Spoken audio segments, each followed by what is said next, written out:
Hey everybody, I am back. I've got another video response today. This is going to be for the Drew of Vintage Legacy. He is doing a 200 subscriber contest, and he's actually already almost to 300 now since he started this. And I was not aware of his channel until I saw some channels that I follow doing VRs for him. And I'm glad that we do that because I went and checked out his channel, and it's awesome. I mean, his collection is fantastic. I mean, he's got an amazing vintage. He is an exclusive baseball collector. Got an amazing vintage baseball collection. I mean, it just when I see it, I'm just like, oh, it just makes me want to go buy vintage. It just is awesome. And so he is doing a 200 subscriber video contest, and he wants us to share or feature three players who never won a World Series in their career. And of the three, one needs to be a non-Hall of Famer. So I am going to start with the oldest, I guess, of the players, or at least the player whose World Series appearances are the oldest. Um, and that will be, he is a Hall of Famer. This is going to be Carl Yastrzemski. So Carl Yastrzemski, he played in two World Series with Boston. He was on that Impossible Dream 1967 Red Sox team that rallied back and got in the World Series against the Cardinals. He won the Triple Crown that year. Had an amazing season. Had a great World Series. He batted .400 in the World Series.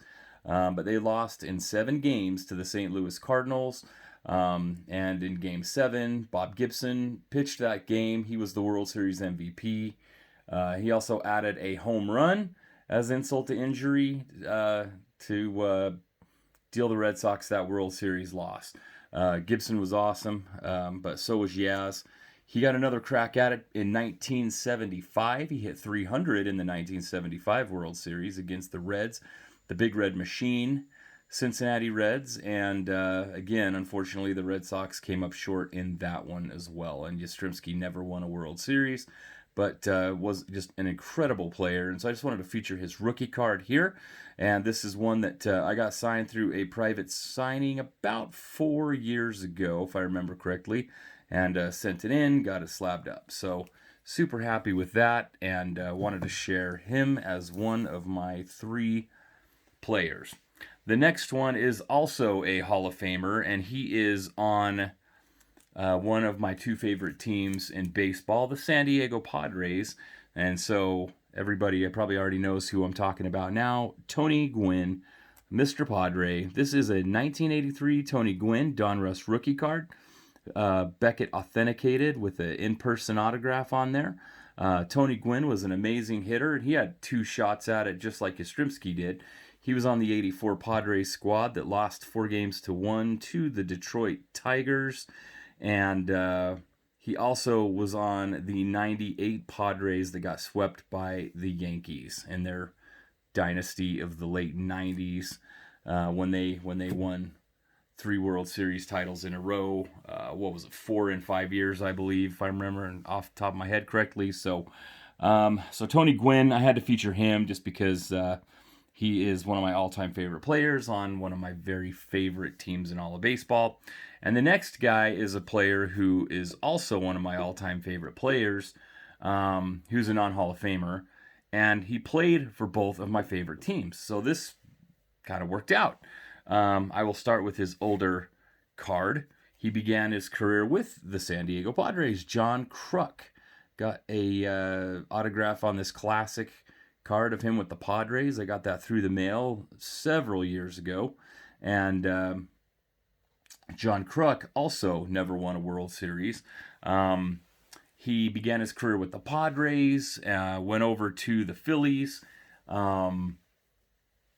where he was on the 1993 pennant-winning team, and that was a very lovable Phillies team.